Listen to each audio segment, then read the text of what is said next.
मराठा स्वराज्य संघाचा बेमुदत धरणे आंदोलनाचा तिसरा दिवस।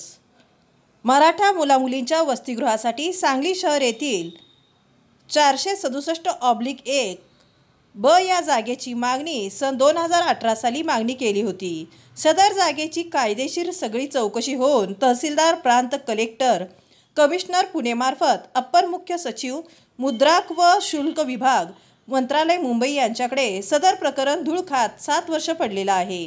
त्यामुळे सदर सांगली येथील जागेमध्ये वसतिगृहाचे बांधकाम त्वरित सुरू करावं व सदरची जागा सारथी संस्थेच्या नावावर करावी आणि मराठा समाजाला न्याय द्यावा अशी मागणी या आंदोलनाद्वारे करण्यात आली। मराठा स्वराज्य संघाचे आंदोलनस्थळी काँग्रेस पक्षाच्या जिल्ह्याच्या नेत्या, सांगली विधानसभेच्या इच्छुक उमेदवार व जिल्हा मध्यवर्ती बँकेच्या उपाध्यक्षा जयश्री पाटील यांनी आंदोलनस्थळी भेट देऊन निवेदन स्वीकारले। यावेळी त्या म्हणाल्या, ज्या काही मराठा समाजाच्या मागण्या आहेत त्या सोडवण्याची सहमती दर्शवली।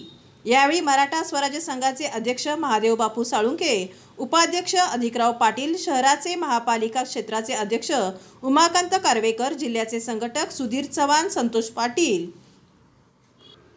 व बरेच कार्यकर्ते पदाधिकारी या तिसऱ्या दिवशीच्या आंदोलनात सहभागी झाले होते। जोपर्यंत ही जागा सारथीच्या नावावर केली जात नाही व इतर मागण्या मान्य होत नाही तोपर्यंत हे आंदोलन असेच चालू राहील असा इशारा देण्यात आला आहे। सांगली जिल्ह्यातील मराठा समाजातील सर्व बांधवांनी या आंदोलनात सहभागी व्हावे असे आवाहन संतोष पाटील यांनी केले आहे। कत्तलखान्याच्या शेजारी या ठिकाणी 3.5 एकर जागा आहे आणि ही 3.5 एकर जागा मागील 8 वर्षाखाली या राज्याचे त्यावेळेचे मंत्री चंद्रकांत दादा पाटील यांनी ही जागा मराठा समाजाच्या मुलांच्या वसतिगृहासाठी दिली होती। ही घोषणा करून गेले 8 वर्ष झालं, परंतु त्यांनी कुठल्याही हालचाली केल्या नाहीत। म्हणून मराठा स्वराज्य संघाच्या वतीने मराठा स्वराज्य संघाचे संस्थापक अध्यक्ष माननीय महादेवजी बापू यांच्या अध्यक्षतेखाली गेले 3 दिवस झाले या ठिकाणी आम्ही धरणे आंदोलन करत आहोत। आजचा आमचा तिसरा दिवस आहे।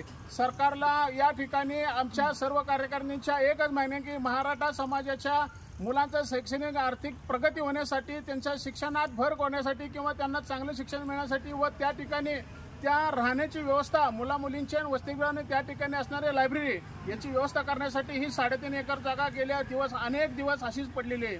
ही जागा आम्ही रितसर तुम्हाला मागणी करत आहोत की ही जागा मराठा समाजाच्या मुलांचं हॉस्टेल बांधण्यासाठी ही जागा चंद्रकांत दादांनी केली, परंतु त्यांनी मुख गिळून आतापर्यंत गप्प का आहे। राज्य सरकार आता त्यांचंच आहे, परंतु त्यांनी ह्या राज्यात जिल्ह्याचे पालकमंत्री ही त्यांचेच आहेत, परंतु का दखल घेतली गेली नाही असा आमचा या ठिकाणी सवाल आहे। येत्या 2-3 दिवसामध्ये या ठिकाणी ही जागा लवकरात लवकर सारथीच्या नावावर करावी अशी आमची या सर्व मराठा आंदोलकांची विनंती आहे।